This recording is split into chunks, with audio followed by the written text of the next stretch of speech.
Nah, ya. Tuh. Teman-teman, tolong di-unmute ya.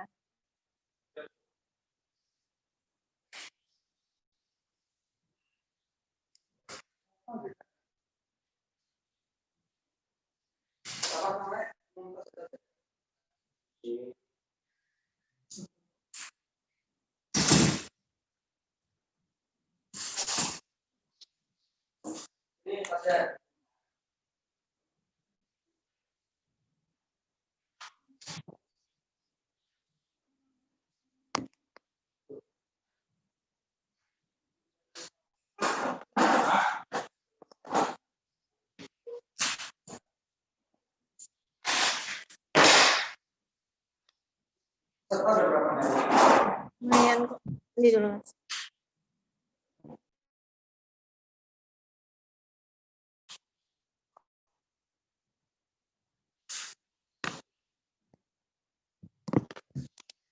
Ih.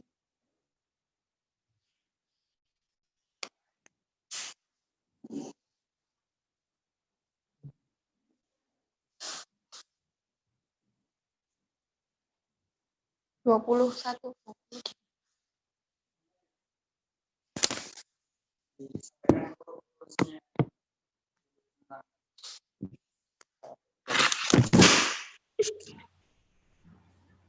Baterai aman.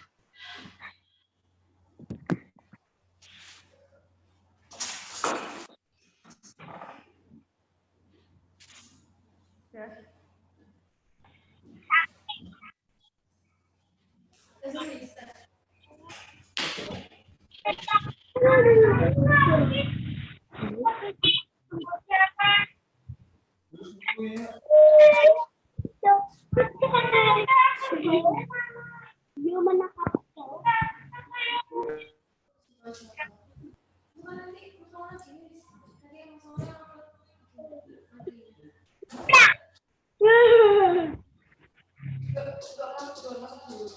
Masuknya nanti nyusul.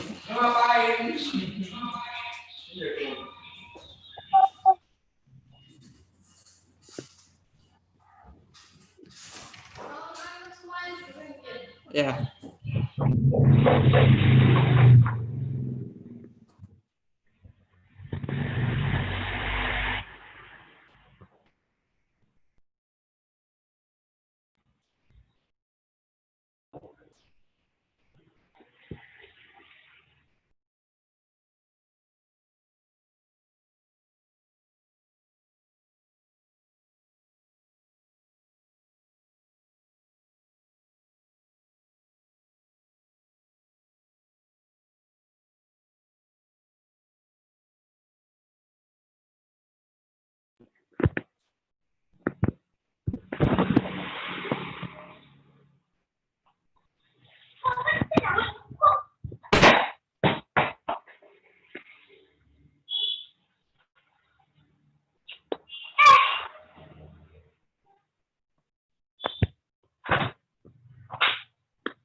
Harus apa?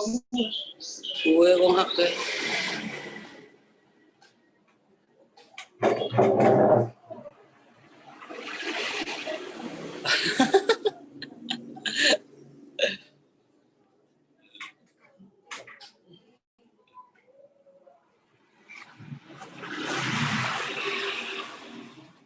Wes, apa wes?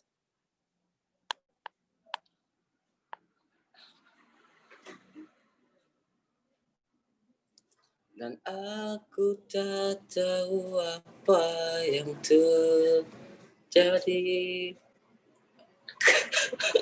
antara aku. Teman-teman, minta tolong ya. Di unmute. Ya apa? Weh, di unmute. Oi. Weh, di unmute.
Ya teman-teman,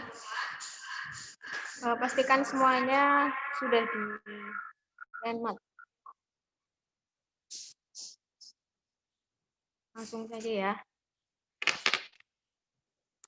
Ya, bismillahirrahmanirrahim. Assalamualaikum warahmatullahi wabarakatuh. Waalaikumsalam warahmatullahi. Ya jawab, nggak apa-apa jawab aja. Selamat siang Ipmawan dan Ipmawati dan rekan-rekan sekalian. Terima kasih atas partisipasi dalam acara diskusi online pada siang hari ini. Sekali puji bagi Allah yang telah memberikan rahmat dan kenikmatan sehingga kita dapat melakukan diskusi tentang kesenjangan sosial era sekolah daring pada siang hari ini.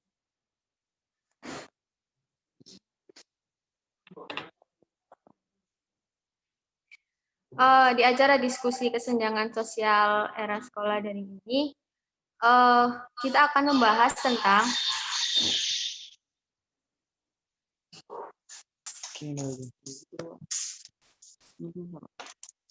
bagaimana kesenjangan sosial para pelajar yang terjadi di tengah permasalahan pandemi COVID-19 ini. Dengan kebijakan sekolah via daring atau online itu yang kemudian melahirkan pro dan kontra yang terbaru di masyarakat. Dan hal ini kita akan bahas bersama dengan kedua narasumber kita. Yang pertama ada namanya Pak Riza Awal Novanto.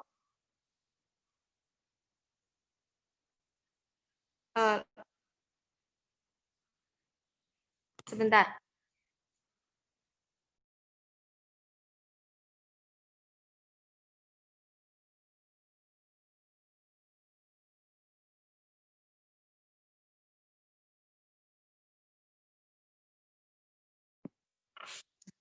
Oke, kepada narasumber kita, Kita panggilnya Ustadz atau Pak ya enaknya. Mungkin Ustadz aja kali ya, kata Triza gitu. Bagaimana Teh Triza? Bisa menyapa teman-teman?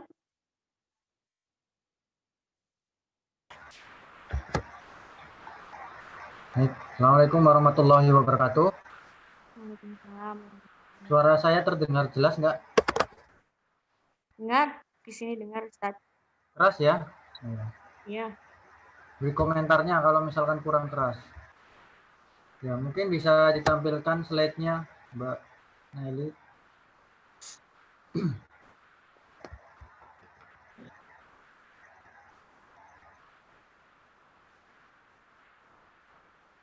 Ya, jelas. Teman-teman semua jelas ya suaranya?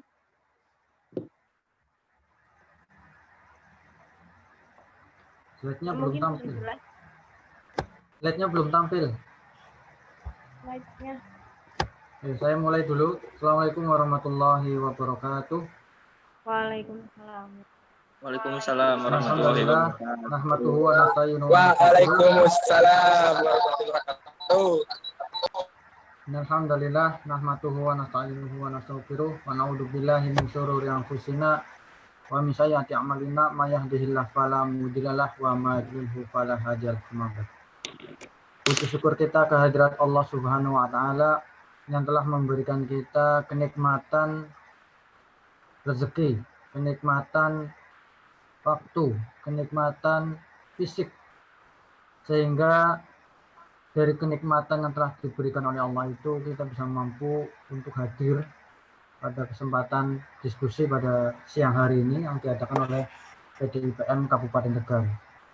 Nah, jadi nanti sifatnya hanya sebatas sharing, ya, nanti sisanya diskusi karena ini sebetulnya lebih ke ranah diskusi enaknya. Nah, dan nanti ada slide dari saya sudah serahkan ke panitia biar panitia yang menampilkan gitu. Yang pertama yang perlu saya sampaikan adalah terkait dengan pendidikan saat ini yang masih belum ada dalam tanda kutip kejelasan sistem dalam masa pandemi. Mungkin adik-adik IPM merasakan itu karena memang masih ranah pelajar dan masih bersekolah SMA maupun SMP. Mungkin sudah merasakan hal yang sama. Dan mungkin ada keluh kesah, ada juga senang. Nanti lebih banyak senang atau susahnya ini. Nah, nanti dalam hal ini saya akan lebih membahas apa yang sesuai dengan tema, yaitu kesenjangan sosial. Nah, sebelum itu, ya, saya akan memperkenalkan diri karena mungkin ada beberapa yang belum mengenal saya. Sambil menunggu slide ya. Nama saya Riza Awal Novanto, biasa dipanggil Pak atau Ustadz kayaknya orang macam. Ya terserah wis. Intinya ada teman-teman yang sebagian manggil Ustadz, ada yang manggil Pak.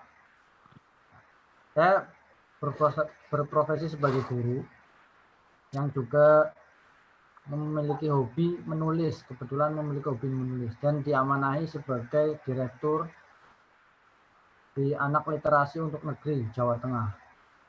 Teman saya ada itu yang hadir di sini. Teman-teman saya penggerak literasi ada se-Jawa Tengah. Jadi semuanya bergerak dalam bidang literasi, kepenulisan, taman baca, baik menulis di blog maupun menulis di buku dan sebagainya. Itu mungkin perkenalan singkat saya. Mungkin ada yang sudah kenal, ada yang belum, jadi perlu diperkenalkan kembali. Mbak Nelly, sudah slide-nya? Ya, yang pertama yang akan saya sampaikan adalah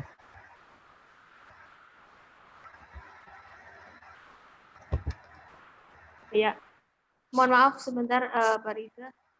Mas Maulana minta dijadikan karena filenya ada di laptopnya Maulana.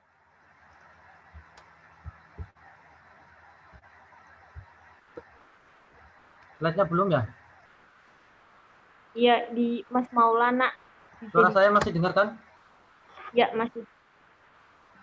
Ya, masih, alhamdulillah. Nah, sambil menunggu slide, saya sebetulnya sudah ada slide tapi agak ribet kalau memainkan sendiri karena saya di sini sebagai pemegang akun juga. Nah, perlu kalian ketahui bahwa pembelajaran jarak jauh atau PJJ itu sebetulnya sudah ada sejak lama. Hanya saja baru semuanya menyadari saat ini. Kenapa sejak lama? Karena zaman saya kuliah dulu juga ada mata kuliah tentang pembelajaran jarak jauh.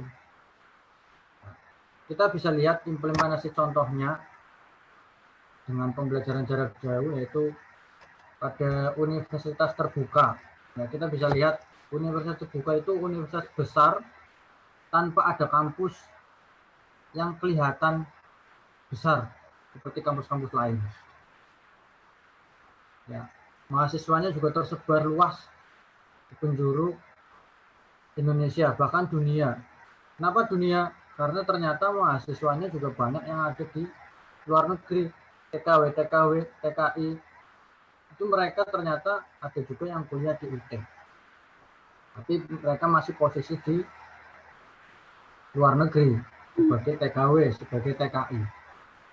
Nah, ini nampaknya baru mulai menyadari bahwa PJJ itu sangat penting ketika wabah virus corona ini semakin menjalar di seluruh bumi.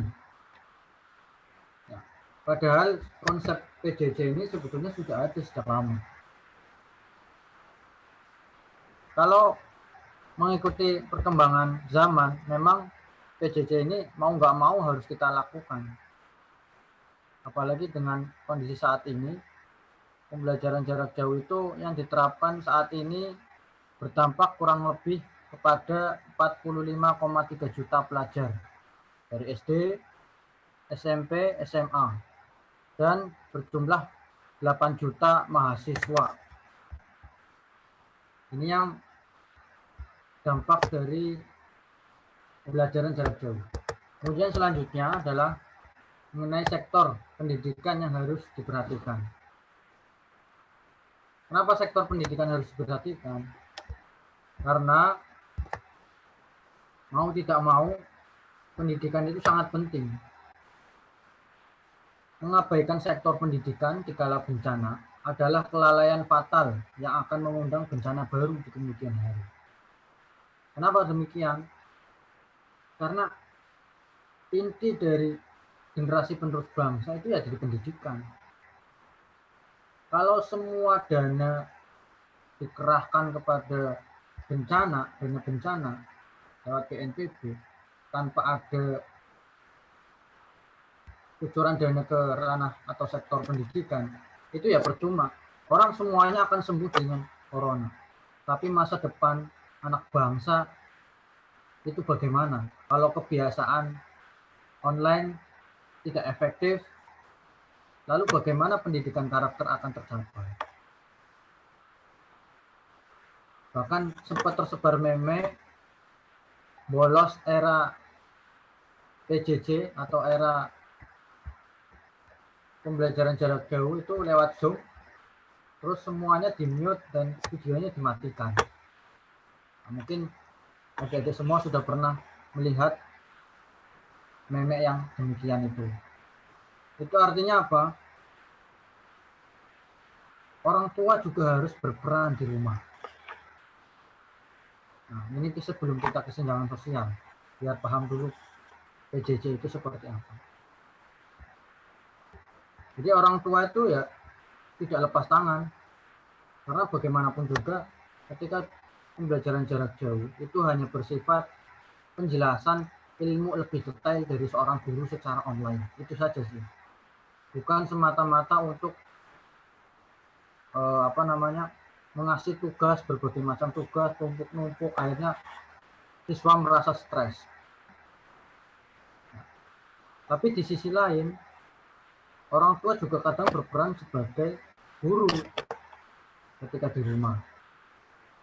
Karena online pun tidak sepanjang waktu ketika di sekolah. Kalau di sekolah kan jam 7 sampai jam setengah 2, ada yang full day.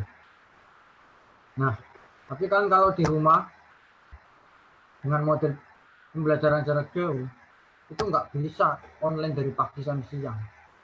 Itu akan jebol kuotanya.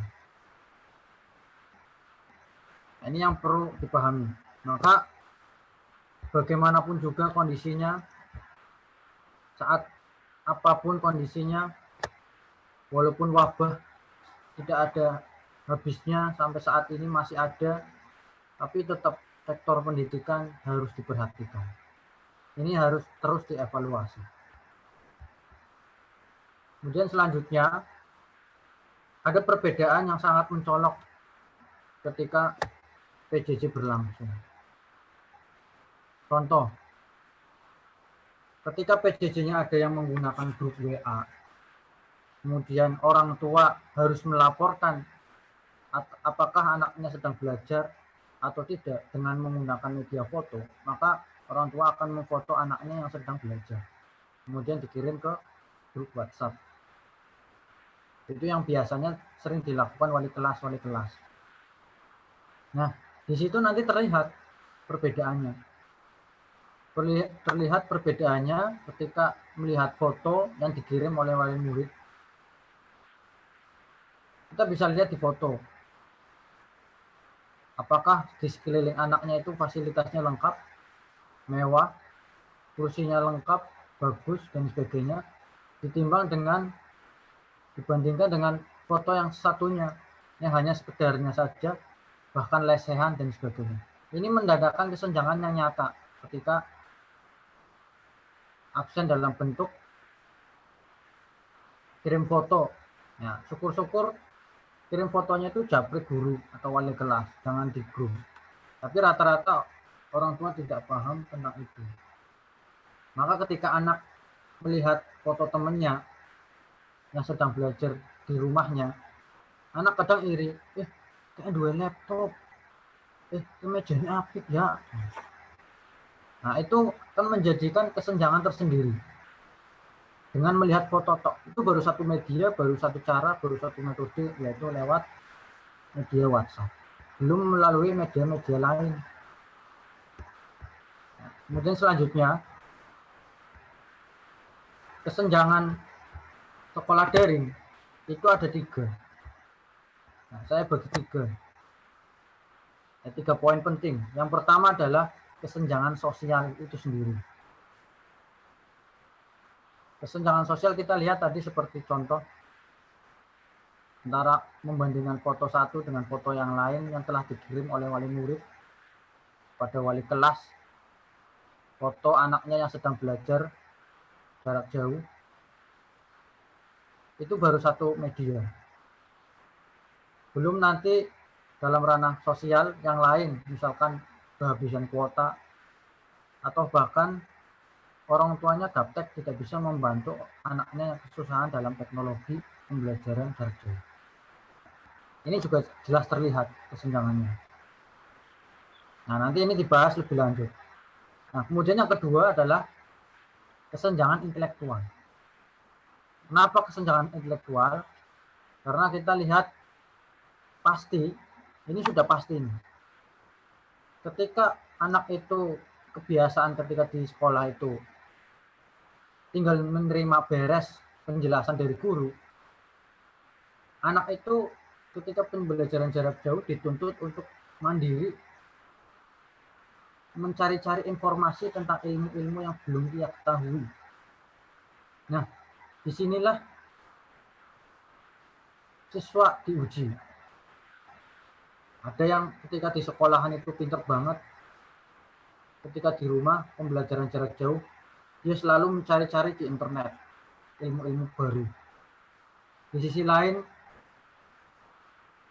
yang dikatakan mungkin bisa pas-pasan ketika di sekolah, mungkin di rumah online-nya lebih banyak game, online-nya lebih banyak main media sosial ketimbang nyari ilmu lewat Google, lewat YouTube. Ini kesenjangan intelektual sangat nyata sekali. Kemudian selanjutnya adalah kesenjangan skill. Kenapa kesenjangan skill? Karena kita tahu sekolah daring, sekolah pembelajaran jarak jauh ini tidak mungkin pembelajaran jarak jauh dari sisi selain mata pelajaran, dalam arti dari hari ini adalah ekstrakurikuler. Apa ada pembelajaran jarak jauh ekstrakurikuler? Kayaknya tidak pernah disinggung sama sekali. Bahkan lebih fokus kepada kesenjangan kuota internet, fasilitas, dan sebagainya. Tapi kesenjangan intelektual, kesenjangan skill, itu tidak dilirik sama sekali. Bagaimana kemampuan siswa ketika pembelajaran jarak jauh di rumah, dengan kondisi mungkin orang tuanya pendidikannya rendah, kan tidak bisa orang tuanya ikut membantu. Karena orang tuanya awam dengan teknologi. Nah, bagaimana nantinya ketika skill ini dibentuk ketika melalui pembelajaran jarak jauh? Nah, ini tergantung anaknya masing-masing juga. Ketika di sekolah kan itu ada ekstrakurikuler, skillnya akan dilatih di sana, ada guru pelatihnya. Misalkan saja sepak bola, futsal, kan ada guru futsal, ada guru sepak bola, bahkan sparring dengan sekolah lain. Nah, kalau di rumah, sparring sama siapa? Nggak ada gurunya, main sendiri, skillnya nggak berkembang. Kecuali dia memang punya bakat dari lahir. Tapi skill ini kan bisa dibentuk. Bentuknya apa? Bentuknya melalui ekstrakurikuler itu tadi. Ada gurunya, difasilitasi sekolah. Nah, ini kesenjangan skill. Nah, dari ketiga kesenjangan sekolah daring ini, 3 faktor ya, kesenjangan sosial, kesenjangan intelektual, dan kesenjangan skill, itu kita akan fokuskan kepada kesenjangan sosial. Kalau membahas semuanya, sampai sore nggak ada habis. Karena lebih panjang nanti kesenjangan intelektual. Mungkin adik-adik IPM pernah melihat atau dapat kiriman meme, ada anak 5 menit semangat pembelajaran jarak jauh, kemudian 5 menit kedua sudah loyo duduknya, 5 menit ketiga sudah gelelengan, sudah tiduran, kemudian 5 menit yang keempat tidur pules. Mungkin pernah ya dapat kiriman seperti itu. Ya, karena memang demikian. Itu sisi kesenjangan. Kalau sudah anaknya terima beres ketika di sekolahan mendengarkan penjelasan dari guru, dia tidak mau ketika di rumah mencari-cari informasi lain. Nah, selanjutnya pada sisi kesenjangan sosial, kita lihat juga latar belakang orang tuanya. Dari data yang dihimpun per tanggal 8 Agustus kemarin, itu saya memperoleh data bahwa latar belakang orang tua itu ada 3 macam, tergolong 3 macam. Yang pertama adalah golongan karyawan pemerintahan. Latar belakang pekerjaan orang tua itu golongan karyawan pemerintahan. Artinya ini bisa PNS, bisa pegawai pemerintahan, dan sebagainya. Ini sejumlah 39%. Kemudian latar belakang orang tua dalam bidang wira swasta itu ada 26%. Sedangkan sisanya itu kebanyakan petani, sejumlah 47%. Ini prosentasenya bukan seluruhnya jumlah 100, tapi prosentase dalam keseluruhan. Ada juga yang karyawan pemerintahan, juga orang petani, dan sebagainya. Karena ada yang perangkap-perangkap. Artinya ini lebih kepada latar belakang petani, 47%. Kemudian latar belakang pendidikan, yang dalam hal ini adalah lulusan S1, orang tuanya itu hanya 34%. Sedangkan yang SMA itu 43%. Nah, yang paling banyak Ini orang tua yang berpendidikan SD hingga SMP mencapai 47%. Nah, kenapa kita lihat latar belakang orang tua? Karena ini sebagai pendamping saat pembelajaran jarak jauh. Memungkinkan atau tidaknya itu tergantung background pendidikan, latar belakang dari orang tua. Apalagi dalam hal kesenjangan sosial. Kita lihat dalam hal pekerjaan. Bahkan ya tanggal 5 Agustus kemarin ya itu ada berita bahwa di Lampung itu ada pencurian laptop orang tua ini yang nyuri. Orang tua yang nyuri untuk anaknya bisa pembelajaran jarak jauh. Nah, kemudian di Rembang itu ada sebuah sekolah, satu sekolah yang datang ke sekolah satu siswa. Kenapa datang ke sekolah? Karena dia tidak punya HP. Dia dengan percaya dirinya datang ke sekolah. Ternyata ketika ditanya, orang tuanya pun tidak punya HP. Nah ini perlu kita kritisi bersama. Nanti harapannya ada diskusi biar lebih mendalam. Nah kemudian selanjutnya adalah kesenjangan sosialnya. Dalam hal ini adalah kesenjangan penguasaan teknologi atau gawai. Siswa mempunyai alat penunjang seperti HP Android, iPad, atau laptop. Atau bahkan ketiga-tiganya. Nah, ada juga yang ketiga-tiganya, ada juga yang hanya HP Android, ada juga yang tidak punya sama sekali. Nah, ini kesenjangan yang sangat luar biasa. Ada yang di sisi lain, ada yang punya HP Android, ada yang punya iPad, ada yang punya laptop, tiga-tiganya ya punya. Tapi di sisi lain pula, justru tidak punya tiga-tiganya. Ini kesenjangan yang sangat terlihat. Kesenjangan penguasaan teknologi atau gawai siswa. Nah, kemudian selanjutnya adalah kesenjangan ketersediaan internet. Nah, kenapa ketersediaan internet? Karena percuma kalau punya alat gawai tapi tidak punya kuota internet, ya tidak ada gunanya. Nah, maka dalam hal ini ketersediaan internet, jaringan, dan sebagainya ini sangat diperlukan. Justru ini adalah menjadi kebutuhan harian ketika pembelajaran jarak jauh. Ya katakanlah ini sebagai pengganti uang saku lah perjalanan ke sekolah. Mungkin dibelikan untuk paket kuota internet. Kemudian selanjutnya adalah kesenjangan status sosial. Tadi di latar belakangnya oleh pekerjaan orang tua, kemudian pendidikan orang tua. Ini kesenjangan sosial sangat terlihat, apalagi di pedesaan. Ya, kita mungkin bisa contoh, mungkin ada di sini ada yang dari SMK Muhammadiyah Adiwarna enggak? Ada? Ada nggak dari SMK Muhammadiyah Adiwarna?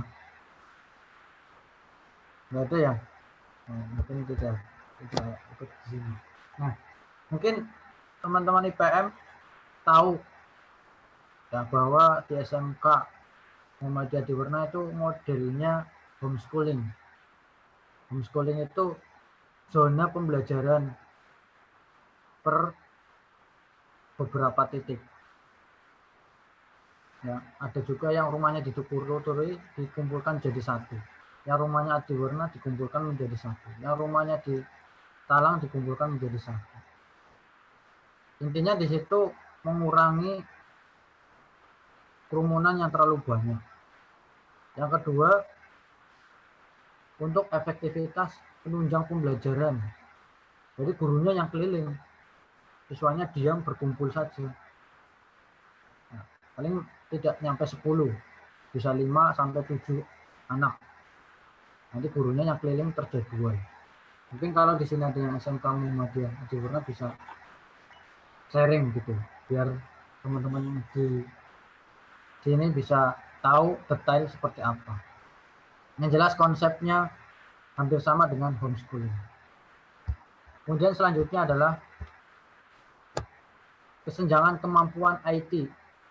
Nah, ini kesenjangan kemampuan IT pada awal-awal pandemi itu, pas awal-awal sekolah daring, itu saya menemui kasus anak SD.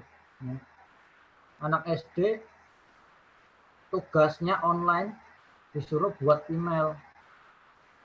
Nah, ternyata anak ini nggak bisa bikin email. Kemudian tanya ke orang tuanya. Ternyata orang tua juga malah tidak tahu sama sekali apa itu email. Karena sebelum pembelajaran online, semua harus punya email. Semua harus punya akun email. Tapi ternyata ada juga yang tidak bisa. Padahal itu SD-nya bukan SD kelas 1. Kalau SD kelas 1 nggak seperti itu. Itu SD kelas 4, 5, 6. Yang mungkin secara nalar, anak SD itu sudah mampu lah mengoperasikan gadget. Hanya saja mungkin tidak mampu membuat akun-akun semacam itu. Nah, orang tuanya tidak mampu mendampingi anaknya untuk membuatkan email. Ini email kecil. Belum lagi yang tidak punya HP, kemudian pinjam HP guru dan seterusnya. Nah, ini ada 4 tadi ya kesenjangan sosial yang dimaksud, yaitu kesenjangan penguasaan teknologi atau gawe, atau siswa mempunyai alat penunjang seperti HP Android, iPad, atau laptop.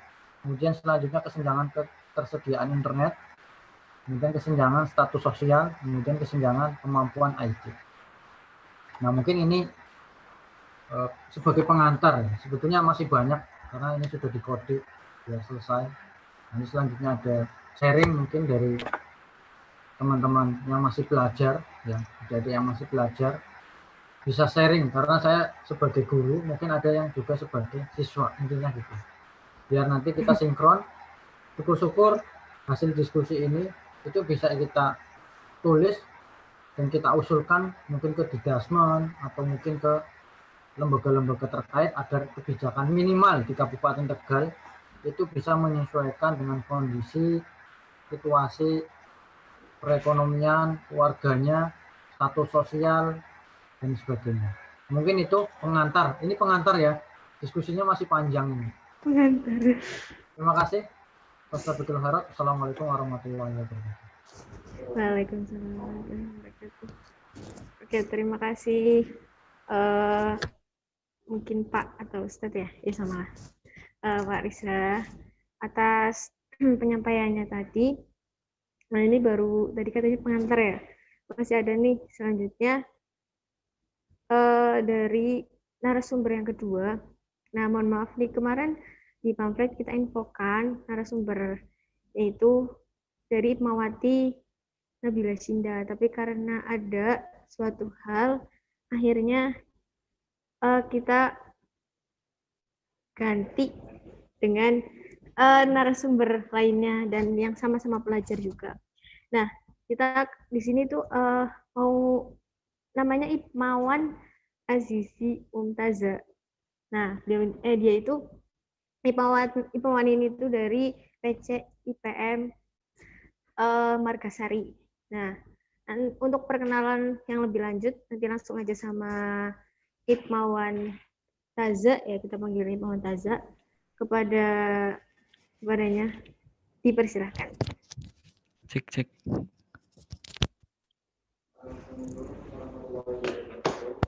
Waalaikumsalam warahmatullahi wabarakatuh. Sebelumnya, suara saya kedengaran? Oke. Alhamdulillah, bersyukur kepada Allah.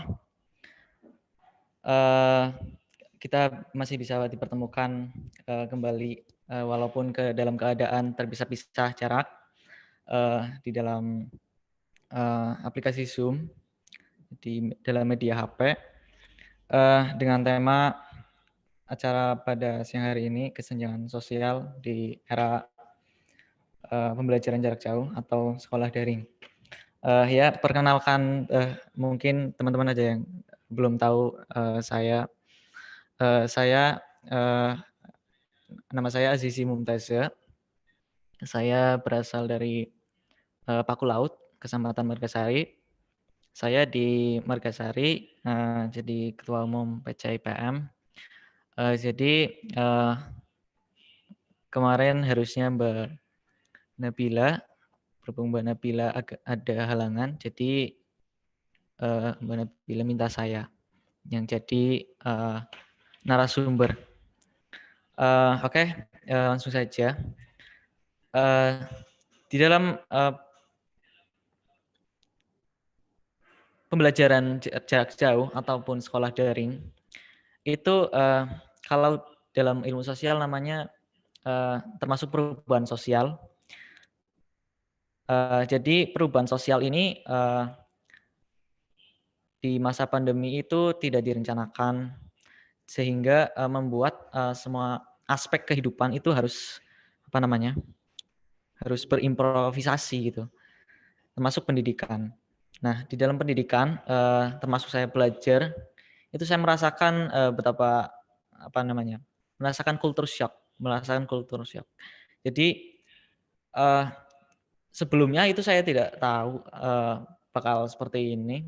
Saya hanya mengira pas ada berita pertama tentang corona itu cuma ada di Cina, ternyata menyebar ke seluruh dunia dan akhirnya sampai ke Indonesia. Dan pembelajaran jarak jauh itu di sekolah saya SMA 1 Balapulang itu mulai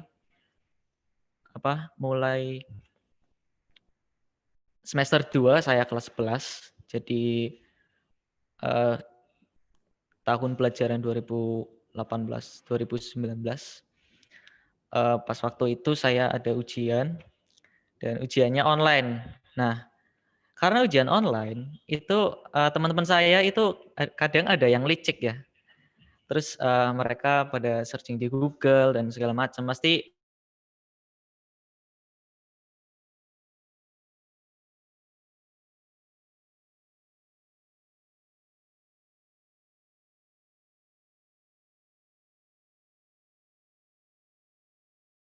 kesenjangan sosial ya. Saya fokusnya ke situ saja.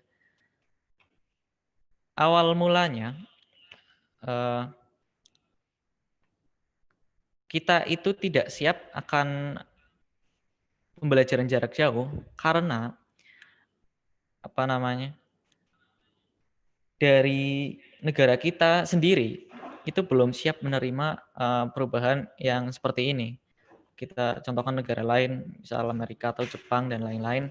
Mereka itu secara ekonomi siap, secara pendidikan siap, mereka siap untuk pendidikan jarak jauh, walaupun juga mungkin ada kagetan ke kultur shock gitu, ada shocknya.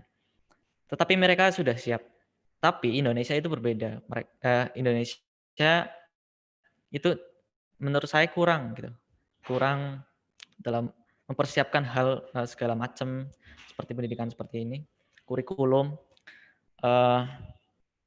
sehingga membuat pendidikan kita itu juga shock, ada perubahan secara tiba-tiba yang tidak yang masyarakat itu tidak siap menerimanya secara langsung.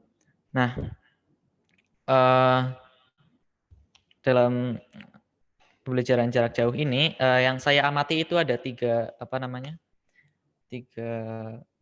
tingkatan sekolah, sekolah dasar, SMP dan SMA. Nah, kebetulan saya di keluarga saya ada guru SD, ada guru SMP, dan saya yang mengalami SMA.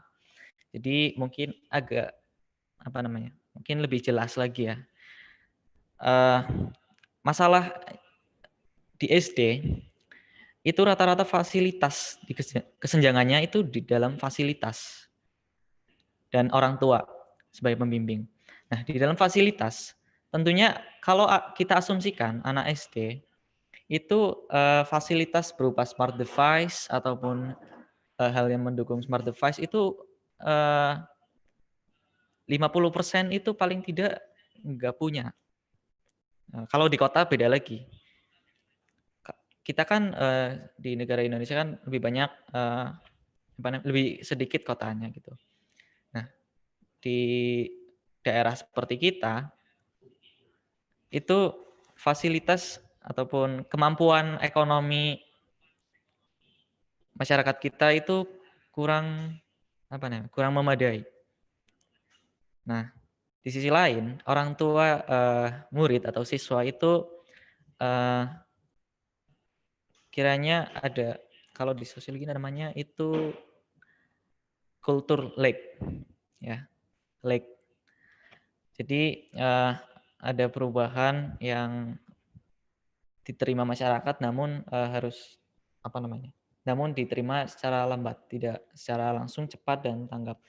Nah, orang tua murid itu dalam pembelajaran daring itu kurang siap membimbing anaknya, membina anaknya, dan mendidik anaknya dalam pendidikan ataupun pendidikan karakter, karena bisa karena terkendala pekerjaan dan karena gaptek teknologi. Nah, di daerah saya di SD itu sekarang mulai melakukan pembelajaran konvensional ataupun pembelajaran secara langsung, walaupun cuma beberapa hari dan hari lainnya itu dikasih PR dan segala macam untuk dikerjakan di rumah, untuk belajar di rumah. Nah, namun seperti kita tahu hal itu juga nggak bisa 100% menunjang pendidikan anak, menunjang pendidikan siswa, ya. Nah, karena orang tua itu kurang memahami kurikulum, maka si anak ini atau si murid ini kurang dalam materian ataupun hal segala macam. Terus ada yang kedua ada SMP, tingkat SMP. Nah, di tingkat SMP itu mulai mandiri. Tetapi masalahnya masih sama, fasilitasnya itu kurang memadai semua. Hampir semua, sekitar paling tidak kalau SMP itu 70% ya. Itu sudah memadai, sudah ada fasilitas, sudah ada kuota, sudah ada jaringan dan segala macam. Tapi yang 30% itu belum, karena usia yang ekonomi orang tua yang kurang bisa memberikan fasilitas. Lalu langsung saja ke SMA. Di SMA seperti yang teman-teman tahu ataupun SMK, MA ya, ataupun yang sederajat, di SMA itu fasilitas itu hampir semuanya punya, termasuk kuota. Kalau di sekolah negeri, di sekolah saya itu ada pemberian pulsa, pemberian kuota untuk siswa, sehingga siswa itu mempunyai fasilitas lebih yang untuk kuota. Kalau saya sudah 2 kali menerima bantuan berupa pulsa di sekolah Margasari, juga ada sekolah SMA Negeri 1 Margasari itu menerima kartu. Tapi saya juga mencari informasi tentang teman-teman saya yang di sekolah swasta, di SMA Muhammadiyah ataupun di SMK yang lain, SMA swasta. Itu teman-teman saya itu keteteran, bukan secara fasilitas tetapi secara pemahaman. Kalau secara fasilitas mungkin dari teman-teman SMA saya itu sudah memadai. Tapi juga di teman saya itu ada yang belum punya fasilitas sama sekali dan sudah konsultasi ke guru dan dia itu harus ke sekolah untuk menerima tugas, untuk menerima materi, itu menerimanya di laptop, di komputer sekolah. Jadi masih kesusahan gitu. Lalu kembali lagi ke tadi, fasilitas yang kurang. Selain fasilitas yang kurang, keluhan terbesar dari teman-teman saya yang sama-sama belajar itu materi, ya. di sekolah online itu misal gini, misal kita belajar matematika di sekolah online, ada tugas pembelajaran matematika, kita belajar di YouTube yang linknya dibagikan oleh guru kita. Itu bagi murid seperti saya yang apa namanya, yang pintarnya itu bukan di matematika, yang nggak pintar di matematika sama sekali, ya bahkan sama sekali, itu saya keteteran banget. Saya belum lihat videonya aja, aduh sudah bawaannya sudah ya begitu. Apalagi ketika misal pembelajaran konvensional atau pembelajaran langsung, tidak semua murid paham dengan materi yang disampaikan, apalagi pembelajaran online. Di pembelajaran online itu kiranya itu lebih susah kalau kita bicaranya tentang ilmu-ilmu yang seperti itu. Tapi juga ada ilmu yang lebih masuk ketika pelajaran online karena materinya yang disampaikan itu lebih kreatif, lebih inovatif. Yang misal saya baca itu saya seneng banget. Itu banyak juga. Tapi ada juga materi yang disampaikan tapi tidak penuh, lalu anak dikasih tugas dan segala macam, itu pas dikasih tugas materinya itu tidak ada di apa namanya, di soal dengan di materi itu tidak sinkron. Gurunya kurang memberikan materi lebih. Jadi saya kurang suka saja dengan pelajaran online ini. Nah, lalu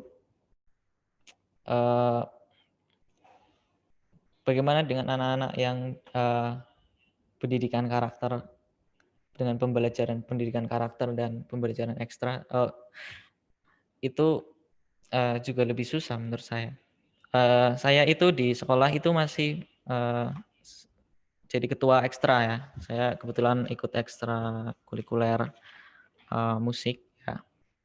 Saya itu menerima apa namanya, pendaftar di ekstra itu secara online, dan saya itu belum ketemu sama sekali dengan murid yang ikut ekstra saya.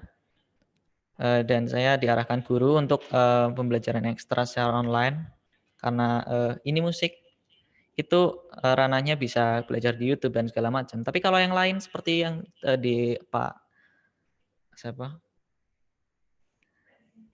Riza sampaikan, seperti sepak bola, voli, basket, itu masih bingung dengan cara apa minat dan bakat murid tersampaikan. Nah, kesenjangan sosial yang dialami pelajar pada masa pandemi itu, yang saya lihat itu dari kalau strata saya SMA dan setingkat itu masih dalam kesenjangan intelektual atau kesenjangan kecerdasan. Jadi yang kurang dari pembelajaran setingkat SMA atau SMK, MA itu dari yang kurang itu dari pemahaman materinya. Seperti teman-teman saya yang mengeluh soal ketidakpahaman matematika, fisika, kimia, itu mereka keteteran. Bahkan gurunya itu kurang kreatif menurut saya. Harusnya guru itu kreatif. Pada masa seperti ini, mereka membuat channel YouTube untuk memberikan pemahaman langsung kepada murid-murid. Guru saya ada, guru akuntansi. Beliau memberikan materi lewat YouTube, dan saya paham dengan materinya yang disampaikan. Jadi ini pun mungkin ada kesalahan dari guru juga, kurang kreatif dalam atau kurang menangkap peluang dari pembelajaran jarak jauh seperti ini. Dan murid pun saya kira itu tidak semuanya itu bisa belajar mandiri. Misal sekali baca langsung paham atau seperti itu. Tapi murid itu kayak kurang bimbingan dengan, bahkan orang tua pun tidak bisa selamanya mendidik anak dengan pemahaman. Karena ada orang tua yang berpendidikan tapi juga nggak bisa selamanya di rumah mendampingi anak untuk belajar. Dan bahkan ada orang tua yang bahkan tidak bisa membina sama sekali. Jadi yang saya tangkap begitu. Tapi pembelajaran daring ini teman-teman bisa bisa mengambil kesempatan. Ada guru saya itu menyuruh anak untuk membuat channel YouTube. Nah, itu peluang. Di situ peluang keterampilan, peluang untuk menghasilkan sesuatu. Dan saya pun udah mulai mencoba membuat penghasilan lewat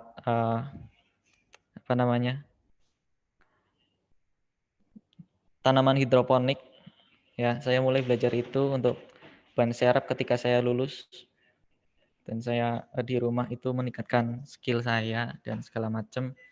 Itu pun dalam segala situasi yang seperti ini kan jam pelajaran kita itu semakin berkurang, semakin padat. Cuma 5 jam rata-rata lah, dari jam 7 sampai jam 12 siang. Tapi enaknya juga di sekolah daring ini kita bisa mengakses pembelajaran 24 jam. Dan kita pun nggak merasa terlalu lelah seperti di sekolah konvensional ataupun sekolah tatap muka langsung. Kalau sekolah tatap muka langsung ada yang full day, kadang sampai malam itu ngerjakan tugas di rumah dengan matanya merah dan segala macam. Mungkin yang dapat saya simpulkan pembelajaran daring ini ada sisi positifnya juga, tapi di kesenjangan sosial masih banyak yang perlu dibenahi. Oke, mungkin itu saja dari saya. Dilanjutkan ke moderator.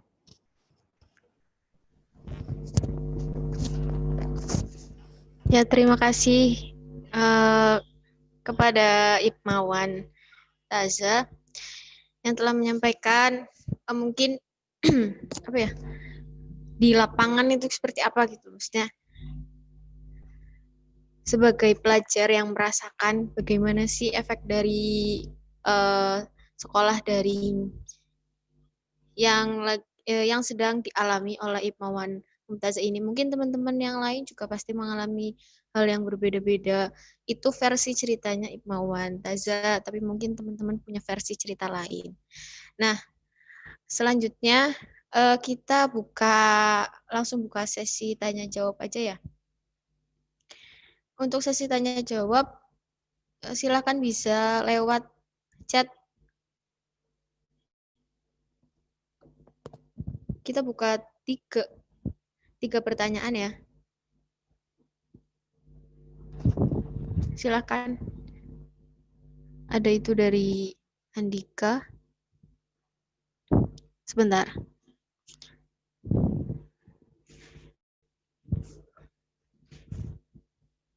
Sebentar saya buka dulu.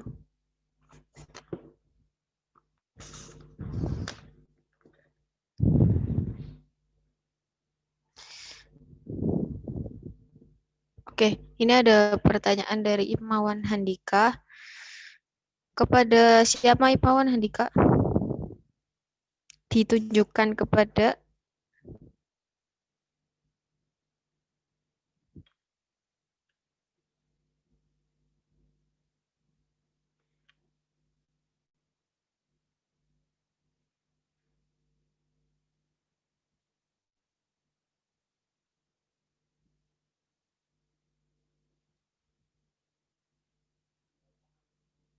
Iya.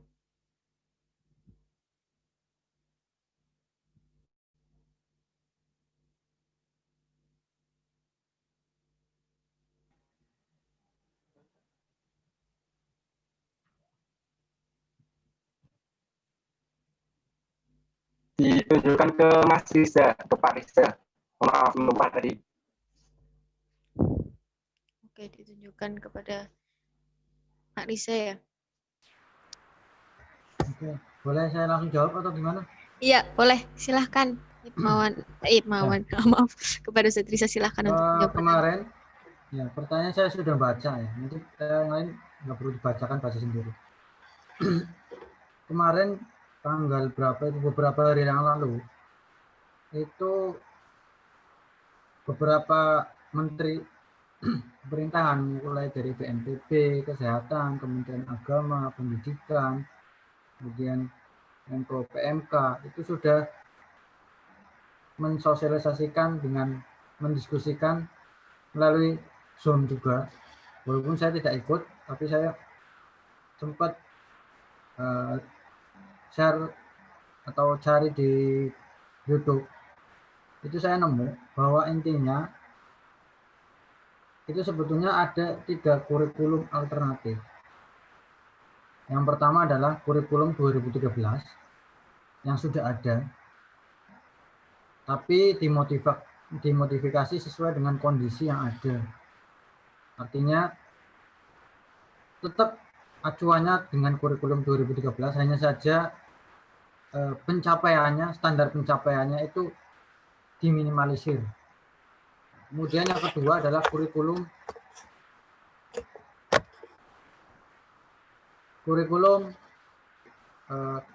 fleksibilitas, ya, yaitu fleksibel sesuai dengan kondisi daerahnya masing-masing. Atas dasar juga rekomendasi antar stakeholder yang ada, yaitu orang tua, siswanya, guru, pihak sekolah, dan pemerintahannya. Artinya ketika dalam kondisi satu kabupaten itu misalkan memperbolehkan jarak jauh, maksudnya memperbolehkan tatap muka, namun dalam sisi lain orang tua itu tidak setuju kalau anaknya ikut sekolah tatap muka karena kondisinya mungkin masih sedikit mengkhawatirkan. Nah, ini tidak bisa dijalankan. Nah, maka ada opsi ketiga, yaitu kurikulum mandiri. Apa? Kurikulum mandiri ya diserahkan semuanya kepada stakeholder masing-masing. Kalau ada di satu kabupaten misalkan, ada yang zona merah, ada yang zona kuning, bahkan ada yang zona hijau sekalipun, itu bisa saja nanti menerapkan kurikulum masing-masing. Nah, nanti bisa dilihat di searching di Google, itu ada draft-draftnya itu, kurikulum 3 itu. Ya, jadi itu sebetulnya sudah fleksibel, tinggal pilih yang mana. Nah, tapi kebanyakan itu pilih yang kurikulum yang kedua. Nah, kurikulum fleksibilitas. Atau ada istilah lain kemarin apa namanya saya lupa. Nah, itu fleksibel, sangat fleksibel sekali. Nah, mungkin di sini juga ada rekan saya yang sebagai seorang guru, barangkali nanti bisa komen itu. Datanya ini apa enggak tuh? Ya, itu intinya. Dan memang nanti dampaknya ke depan sangat luar biasa ketika pembelajaran daring ini menyesuaikan dengan kondisi pandemi saat ini. Karena berdasarkan riset, pandemi ini akan berakhir sekitar 2 tahun. Artinya pada tahun 2022. Maka ini juga akan berakibat pada efek pembelajaran, efek pengetahuan, efek skill, efek intelektualitas pada anak. Karena apa? Karena hanya sebatas pembelajaran jarak jauh terus-menerus tanpa adanya penerapan video. Ya, hanya sebatas penerapan ilmu pengetahuan atau knowledge. Ya, tapi tidak ada transfer nilai, pembiasaan. Karena itu semuanya diserahkan kepada orang tua. Ketika orang tuanya sibuk pekerjaan, dua-duanya bekerja, sibuk di kantoran, maka orang tuanya akan tidak akan terurus.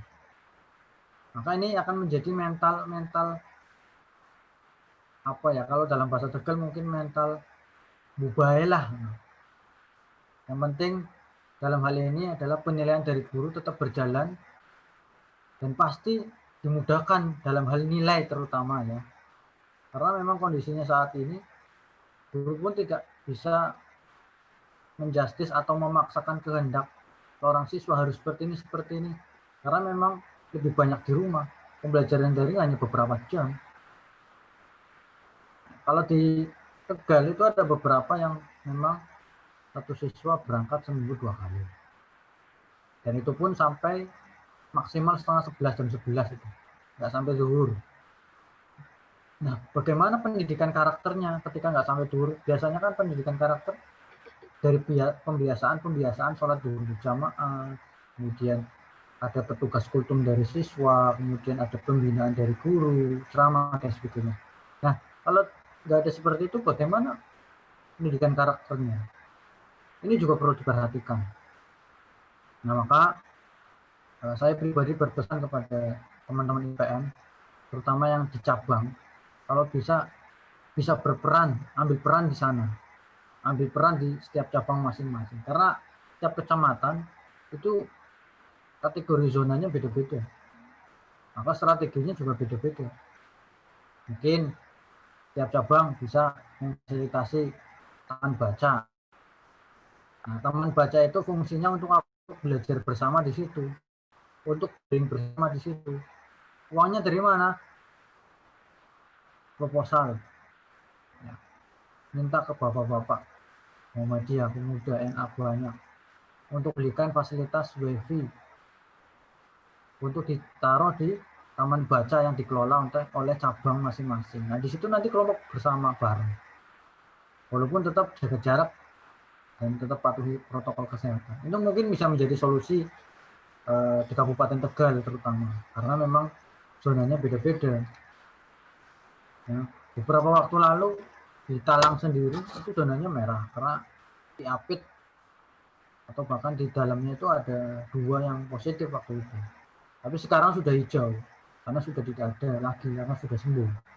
Nah, ini yang menjadi fleksibilitas kebijakan dalam menerapkan kurikulum pendidikan. Maka sebagai seorang pelajar, adik-adik IPM ini harus memahamkan kepada teman-teman pelajar yang lain bahwa ayo bergerak, jangan sampai kita menunggu corona berakhir. Kalau sampai nunggu corona berakhir, ya udah kita santai-santai seperti ini terus. Terus ke depan, kalau otak ini tidak difungsikan dengan baik, maka bisa jadi ke depan itu orang-orang pemikir itu habis. Orang-orang pemikir, kalau mau mikir maunya enak, yang penting sekolah daring, dapat nilai, pasti dapat nilai, dan seterusnya. Nah, itu menandakan bahwa pelajar-pelajar yang hanya bersifat pragmatis atau praktis, nguping lulus, nguping dilulus, nguping dimunggah. Ini pasti ada pemikiran seperti itu di teman-teman IPM kalian itu. Mungkin kalian yang di sini ada yang pengurus IPM bisa jadi ada pemikiran seperti itu. Untuk teman-teman kalian yang di luar sana yang tidak ikut organisasi, mereka paham tentang ini.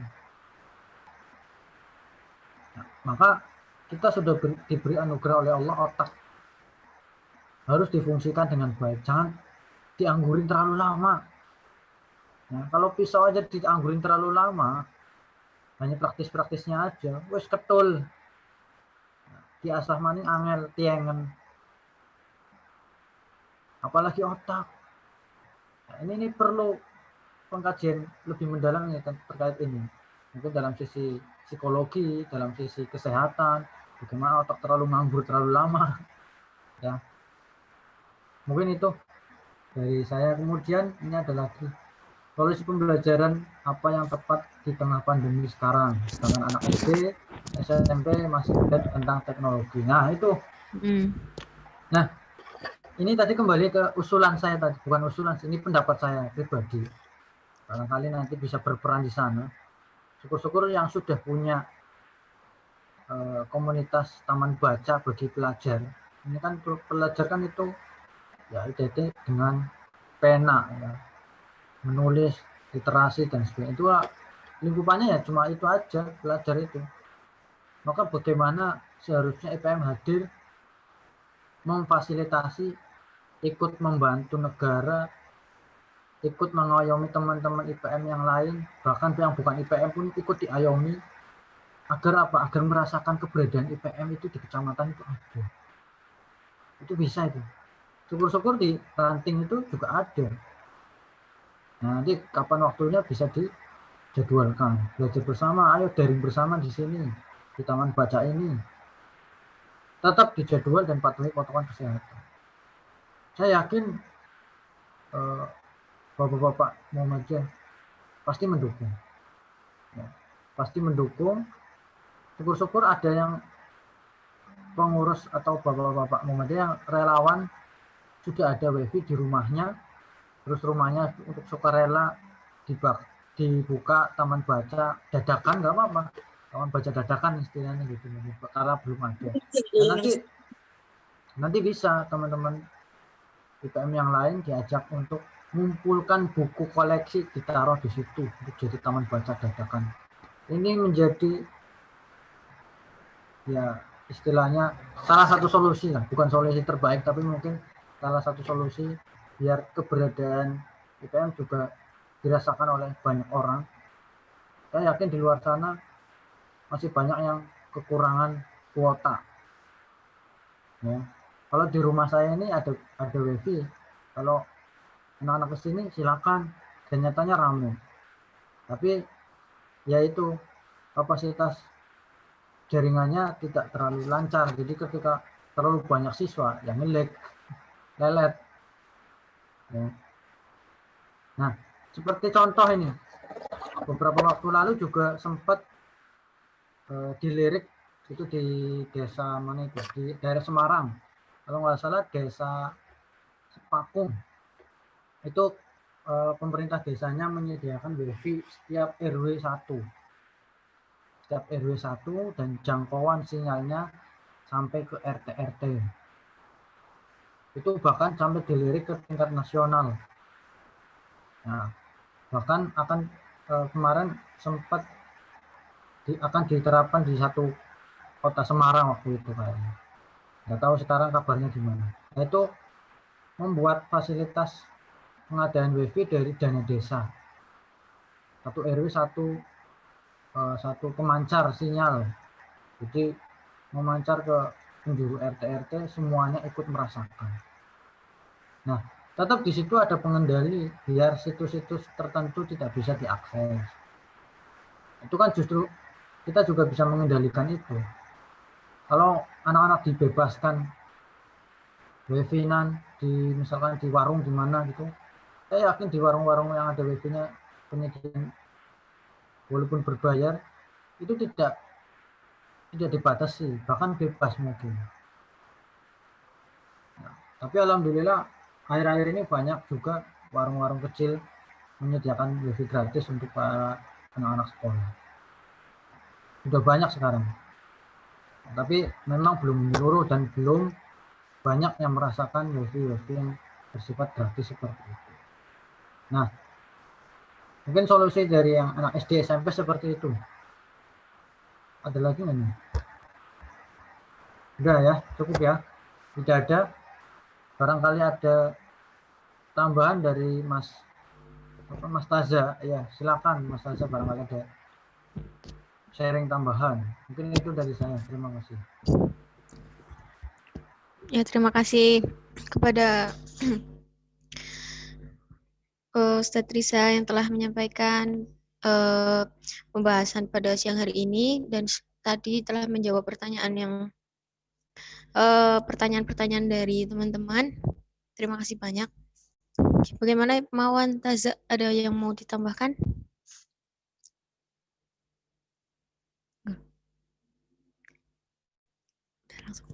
Katanya nggak ada.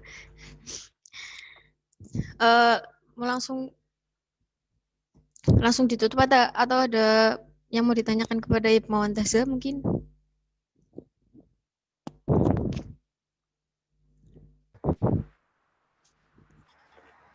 Atau barangkali ada tanggapan tambahan, nggak apa-apa. Iya. Tanggapan tambahan dari Ibu Mawan atau Ibu Mawati sekalian.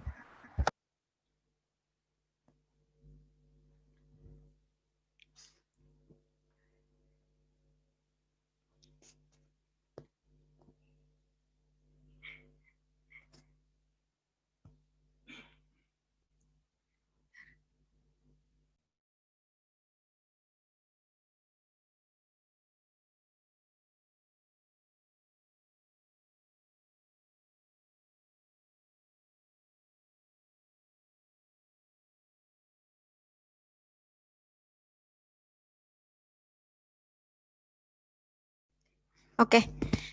Mungkin untuk teman-teman bisa mengaktifkan videonya. Kita foto bareng dulu. Orang bisa monyong, Bu. Petang, Bu. Audionya dimatiin biar nggak berisik. Kameranya rusak begini, Bu. Udah pada aktif kameranya. Oke. Konyong delek foto teks, Bu.